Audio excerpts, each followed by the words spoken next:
President Buhari and his entourage walk into a tightly packed House of Representatives chamber. He's here to present the 2018 budget to a joint sitting of the National Assembly. This is the earliest time in years a president is bringing the national budget to Parliament, a pointer to the resolve by the Buhari administration to return to a one-year budget cycle.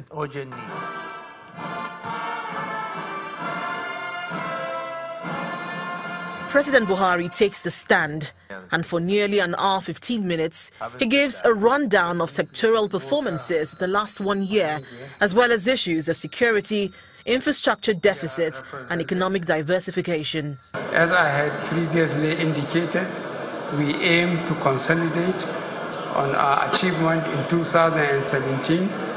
We shall meet our counterpart funding obligations. We shall complete all ongoing projects, and we shall carry forward all strategic projects that were budgeted for, but which were unable to kick-start due to liquidity challenges. But the implementation of the 2017 budget leaves much to be desired. According to President Buhari, there is a massive revenue shortfall from government agencies, leaving revenue targets well below expectations. A key revenue shortfall was from independent revenues.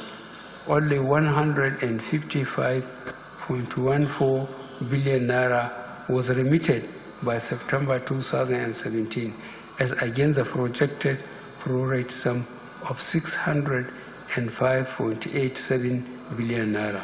This represents a 74% shortfall, which is very disappointing.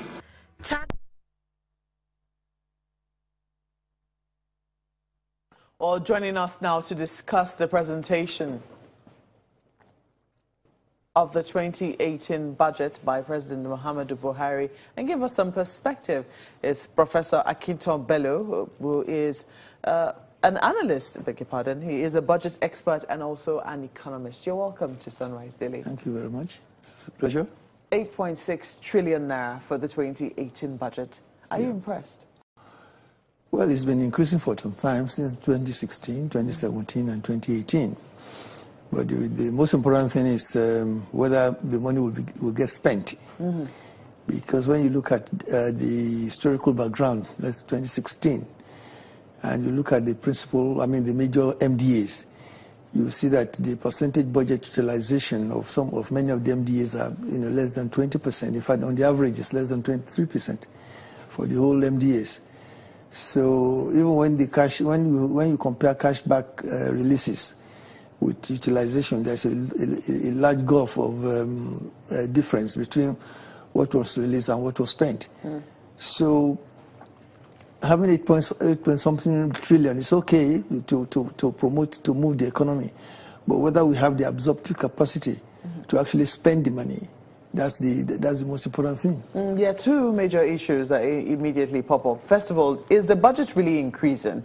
One of our guests was saying that if you look at the indicators, the major assumptions for this budget, especially the exchange rate, for him, we're still at 2014 levels. Would you agree?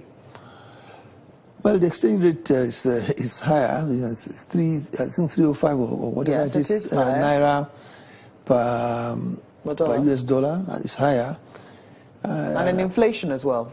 Well, inflation is, the government says inflation, the key parameter is 12.4% inflation rate.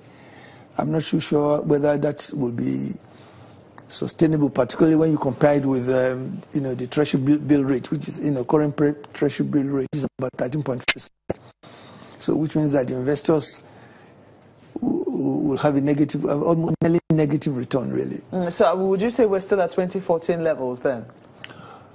Well, I wouldn't say that. I wouldn't say that there's some improvement in the budget, because aside from the drop in oil revenues, which affected the government revenues, the oil prices, which affected budget, government revenues last 2 years. I think currently you can see that on the average, the oil prices, is edging up. It's going up gradually, although not at the 2012 or 2010 levels, where we were having about $120 per barrel. But I wouldn't say that we are still at 2014 level. I wouldn't say that at all. Just also wondering, would you say, are we really operating a zero-based budgeting system, or are we still doing the envelope system? Because people should be seeing the difference when we're talking about MDAs not being able to spend, or implement the budget. You have to ask questions, how come that is, if really the style of budgeting is different? Well, I think that, zero-based budgeting